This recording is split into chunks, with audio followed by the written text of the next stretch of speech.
This construction site in Newcastle's outer suburbs would have once been a dangerous place to show weakness. Once that's in backfill, we'll have it inspected. Things such as, getting dropped 5Ks from home and told to walk home, or, a shifts spanner getting thrown at you, and sometimes even, you'd come into the lunchroom and you'd find your rescue was screwed to the table. More importantly, the builders just... But over a 25-year career, Brad Gerard has seen things change. The construction industry is predominantly known as a bit of a hard-ass industry, and that type of industry can hold people back from actually coming forward.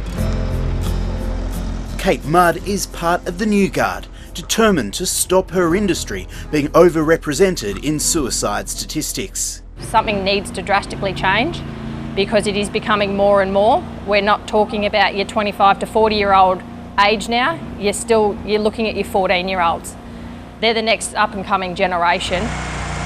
Kate is one of 10,000 people trained under a New South Wales health program called Gatekeeper, which helps people pick up signs a co-worker might be digging themselves into a mental hole. Just touching base what you guys are doing today. I think being able to also approach somebody if you see the signs, it is a delicate matter for anything, and just going up and telling somebody you'll be all right is not the best way. So I think also having those tools to actually be able to communicate. Kate is a former truck and excavator operator who now works in health and safety. She hopes her personal experience of depression and trying to take her own life can help others. There's always a better day.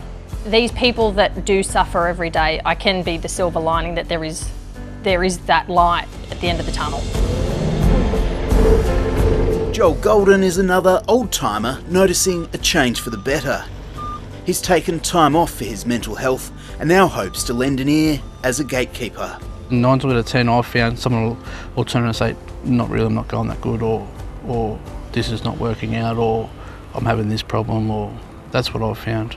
I mean, my mates don't because we're all like 18, 19 now, but... It's a problem at schools too. Jed Field spiralled out of control in Year 10 and ended up trying to take his own life. I ended up in hospital, probably about 2 times a week for like 3 months. I pretty much went into a hole, like I was alone, felt insecure about everything that I was doing and the people that were around me. Sadly, not everyone's getting help, and too many people are still ending up here in emergency. Every day, 8 Australians take their own life. The doctors here hope another new service will help reduce those numbers. After a suicide attempt, doctors will now refer patients to a program called Aftercare. You've been getting out of bed? Non-clinical staff help people recover for up to 6 months. Yeah, sounds like it was a pretty tough time for you there. We know that the system can be really confusing and confronting for people. Today, Peter Harper is heading out on her rounds. Today is the first time we're meeting this particular client. People are 20 times more likely to take their own life in the days and weeks following an attempt. How important is it to have that early intervention?